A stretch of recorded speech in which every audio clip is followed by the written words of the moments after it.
Bismillahirrohmanirrohim. Assalamualaikum warahmatullahi wabarakatuh.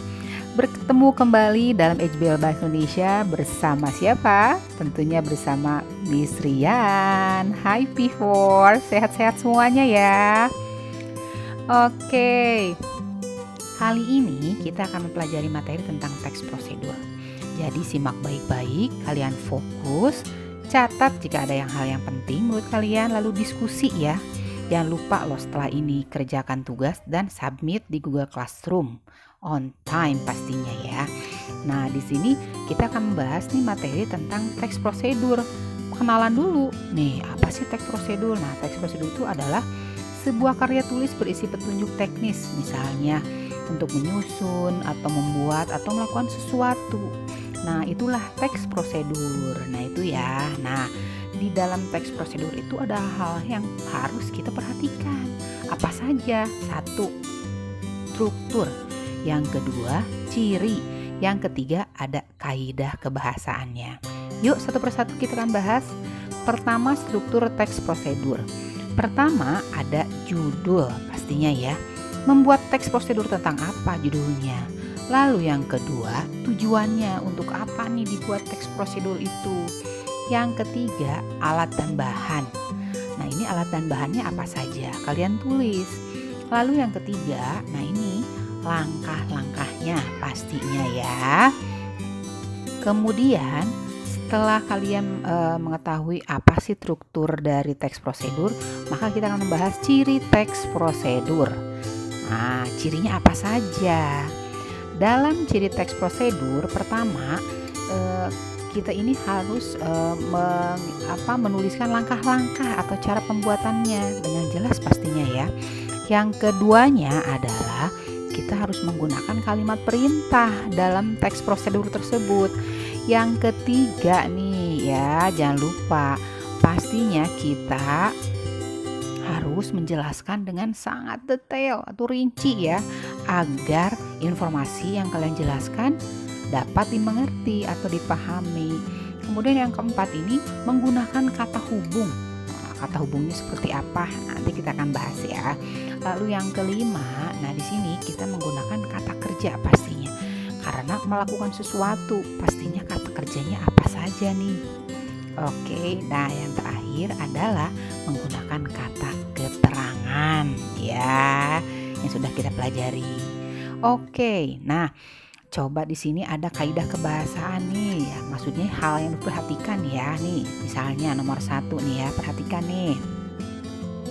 Ketika kita menggunakan kata perintah atau kata ya yang seperti sepantasnya, sebaiknya, hendaknya, itu sopan ya dalam teks prosedur. Jadi harus benar-benar disesuaikan dengan kebutuhan ya. Yang kedua itu menggunakan kata perintah, misalnya tunjukkan, ceritakan, pastikan. Nah, misalnya ini hindari gitu. Jadilah kue yang kita buat. Nah, pastikan sendoknya bersih. Yang ketiga nih, menggunakan kata kerja.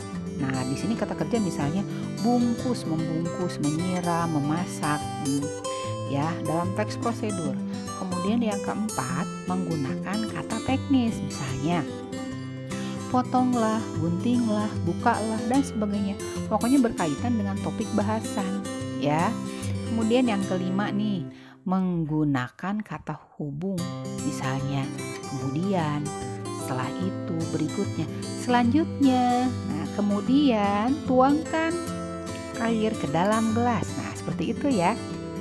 Oke, kemudian yang keenam, mendeskripsikan petunjuk pastinya dengan jelas.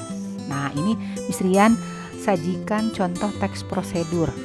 Judulnya adalah membuat puppet boneka. Puppet, tahu puppet boneka, tahu kan? Nah, tapi dari bobo ini, gambar bobo. Tujuannya untuk apa? Tujuannya adalah untuk mendongeng. Nih ya, perlengkapan mendongeng membuat puppet bobo. Memerlukan apa saja? Nah, di sini alat dan bahan.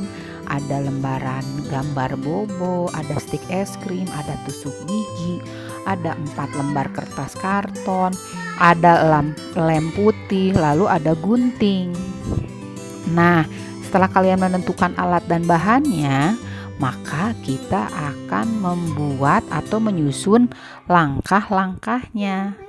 Langkah-langkahnya adalah seperti berikut. Nih, karena kita akan membuat popet bobo, berarti kata kerjanya, kalau ada kata gunting berarti guntinglah, tusuklah atau tempellah dengan lem. Nah, kayak gitu ya.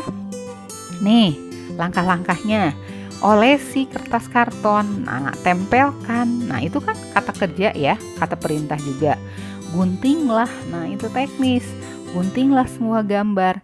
Kemudian, nah itu ada kata hubung. Kemudian, gunakan. Nah, itu ya, kata kerja juga sama. Nah, seperti itu ya, before untuk teks prosedural. Bisa juga kalian praktikan mengamati teks prosedur dari makanan cepat saji. Biasanya suka ada tuh di bagian belakangnya. Misalnya mie. Nah, di kemasan mie suka ada tuh teks prosedurnya. Kalian bisa baca teks prosedurnya seperti apa. Oke, apalagi misalnya kalian mau membuat es krim, membuat jus, pasti ada prosedurnya. Oke, before bagaimana nih? Sudah cukup paham tentang materi teks prosedur kali ini? Jangan khawatir, di minggu depan kita akan belajar lagi sekilas tentang teks prosedur ya. Akan kita bahas bersama lagi. Oke, terima kasih atas perhatiannya ya before. Miss Rian ucapkan semangat belajarnya, selalu berlatih, kerjakan tugasnya, submit on time. Oke, wassalamualaikum warahmatullahi wabarakatuh.